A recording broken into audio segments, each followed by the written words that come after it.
Paracha de cette semaine, paracha actuelle, le peuple juif se trouve en Égypte et la Torah nous raconte comment le peuple juif, chaque naissance, c'était 6 enfants à la fois. Paro avait très peur que le peuple juif va inonder l'Égypte. Et Paro, il a sorti un des ordres les plus cruels de l'histoire. Tout garçon qui est né, jetez-le dans le Nil. Tous les filles, laissez-les vivants. Que c'est un décret encore plus grave pour assimiler les filles juives qui n'ont pas avec qui se marier, qui se marient avec des non-juifs.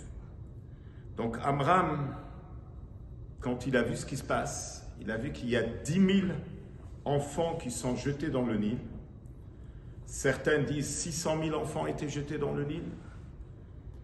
Amram, il décide qu'il doit divorcer. Il ne peut pas donner naissance à des enfants qui vont se faire tuer. Et tout le peuple juif a suivi Amram, et là arrive une fille qui a à peine l'âge de 5 ans. Et elle dit à Amram, ton papa, ton décret est pire que Paro. Paro a décrété seulement sur les garçons, mais toi c'est aussi sur les filles. Paro n'est pas sûr si son décret va se réaliser, mais toi c'est sûr que ça va se réaliser. Amram, il a écouté à sa fille, la Torah elle dit, Vayelech ish mi bet Levi, vayikach et bat Levi. Il se remariait avec Yochevet, qui avait l'âge de 130 ans. Il a donné naissance au libérateur du peuple juif, Moshe Rabbeinu. Et tout le monde a suivi Amram, ils se sont remariés avec leurs femmes. Normalement, logiquement, quand on réfléchit un petit peu, quel argument est plus logique? Normalement, Amram, il a un argument très logique. Il dit, à quoi ça sert amener des enfants? Ils vont les tuer. Quand il y a une loi qu'ils vont tuer les enfants, est-ce qu'on a le droit de prendre une chance de 50% que peut-être ça va être des filles? Et même par rapport aux filles, ils ne pourront jamais construire une famille juive.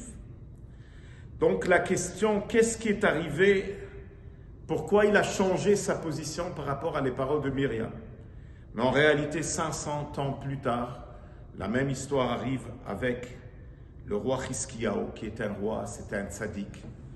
C'était un roi de la royauté de David qui a fait disparaître toutes les idolâtries. Tout le monde avait une connaissance colossale dans la Torah dans la période de Hiskiyahu. Il n'y avait pas l'arc-en-ciel, que ça montre un signe que Dieu il peut amener un déluge. Hiskiyahu presque est devenu Melech HaMashiach. Alors, qu'est-ce qui est arrivé avec le roi Hiskiyahu? 3 jours avant l'histoire de Sancheriv qui a entouré Jérusalem, Hiskiyahu il tombe malade. Le prophète Yeshayahu il vient lui dire, ça y est, fais un testament, car met ata velo tichye. Tu vas mourir, tu ne vas pas vivre. La Gemara explique, met ata veut dire physiquement il va mourir. Lo tichye, même une vie spirituelle dans le monde futur, il ne va pas avoir. La question qui se pose, pourquoi Hiskiyahu avait une punition aussi grave? Hiskiyahu, Hatzadik, il a vu dans le Ruach HaKodesh qu'il va avoir des enfants des Rechaïm. Comment c'est qu'il a eu un fils Ménaché qui était un grand idolâtre? Il ne voulait pas se marier, il ne voulait pas avoir des enfants. Le prophète Yeshayahu, il lui dit, je sais ce que tu penses. Car Hiskiyahu lui a dit, mais pourquoi tu veux que j'aie des enfants si je sais qu'ils vont être des Rechaïm? Yeshayahu lui dit, mais ne te mêle pas dans les affaires de Dieu. Il t'a demandé de se multiplier à Kadosh Baruch Hu. Mets tous tes calculs du côté. Alors donne-moi ta fille, je vais la marier. Peut-être ça va aider que ton mérite et mon mérite, qu'on ne va pas avoir de Rechaïm. Yeshayahu lui dit, c'est trop tard. Il y a un décret devant Dieu, il n'y a rien qui peut changer. Le roi Hiskiyahu, il dit au prophète, il le demande de sortir. Je sais, j'ai reçu un message de la maison de mon père. Même s'il y a une épée sur le cou d'une personne, il ne faut pas se désespérer. Et Yeshayahu, il sort, Hiskiyahu, il se retourne vers le mur et il prie à Dieu. Et Yeshayahu n'a pas eu le temps de sortir de la cour et qu'il a reçu une prophétie de Dieu. Va dire à Yeshayahu que j'ai reçu sa prière, je vais le guérir, et dans 3 jours, il pourra même monter au Beth Amikdash, je vais lui ajouter 15 ans de plus. Et je veux le sauver de la main de Sancheriv. Yeshayahu, il vient, il annonce à Chizkiyahu cette bonne nouvelle. Et Chizkiyahu Amelech, il a marié la fille de Yeshayahu. Et oui, son fils qu'il a eu, Ménaché, est un des plus grands rachats dans l'histoire du peuple juif. L'idolâtrie dans sa génération est arrivée au sommet. Et c'était une cause centrale que Hachem il a décidé de détruire Yerushalayim et le premier Beth Amikdash. Et la question qui se pose, une punition si grave, ça montre comme si Chizkiyahu n'a rien fait dans sa vie. Parce qu'il n'a pas fait la mitzvah de Beria Verivia. Comment est-ce possible? Tout ce qu'il a fait, toutes les bonnes choses, ne vaut rien quand il s'agit de ne pas marier une femme et avoir des enfants. Mais en réalité, avoir des enfants, c'est que tu es associé dans le projet divin, comme nos sages le disent très clair. Il y a 3 associés. Il y a le Père, la Mère et Dieu. Alors, la création d'un bébé, c'est un miracle. Tu participes dans le projet divin. Si tu n'es pas prêt à participer dans ce projet divin de création, eh ben c'est la mort dans ce monde et dans le monde futur. Chizkiyahu, il avait un argument très logique. Il a dit, la personne, s'il descend sur terre, il doit faire la volonté de Dieu. Il doit purifier ce monde. Mais si la personne, il est rachat, il fait le contraire. Yeshayahu lui a dit, ne te mêle pas dans les affaires de Dieu. En d'autres mots, oui, Ménaché était un rachat, mais à la fin, il a fait tchouva. Il y a eu des rois tzadikim qui sont sortis, comme le roi Yoshiyahu, Yochas, Sidkiyahu. Donc, toi, tu peux voir de ton regard, mais tu dois comprendre qu'il y a des big pictures, comment Akadosh Baruch Hu y regarde.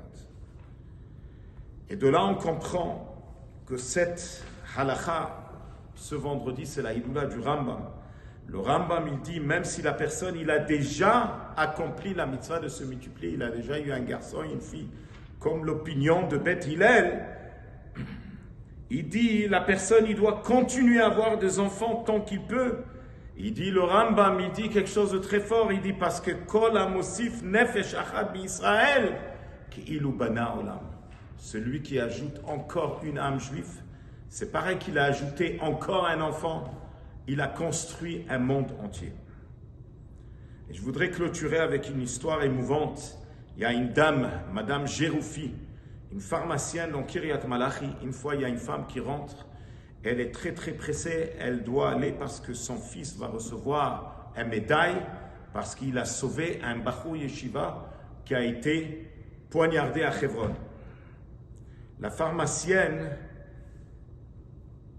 elle entend cette histoire. Elle se rappelle, oui, que l'année 2001, son fils, Hananel Gerfi, qui étudie à la Yeshiva Shaveh Hebron, a été poignardé par une terroriste. Et il y a un soldat qui l'a sauvé. Elle demande à cette dame qui vient de rentrer, c'est possible que ton fils a sauvé mon fils? Et là, la femme lui répond, mon fils, et en réalité ton fils. Elle dit, qu'est-ce que ça veut dire? Elle dit, il y a 20 ans, je suis rentré à la pharmacie et j'ai demandé un médicament pour faire une fausse couche. Et toi, tu m'as parlé, tu m'as dit, non, ne le fais pas, écris une demande, une bracha au rabbi, et tu m'as même proposé que tu vas l'adopter si j'ai de la difficulté à l'adopter. Le bébé, il est né, et il est parti à l'armée, et il a sauvé ton fils, Hananel. Alors, au lieu d'écouter le décret de Paro, on va aller dans le chemin juif où Bnei Israël parou vaishretzu vayebu vayatzmu b'mod meod. La Torah est dit vekasher ya'anoto. Le plus que les Égyptiens ont fait souffrir les Juifs, le peuple juif s'est multiplié. Ken yirbe v'chen yifrotz. Shabbat shalom.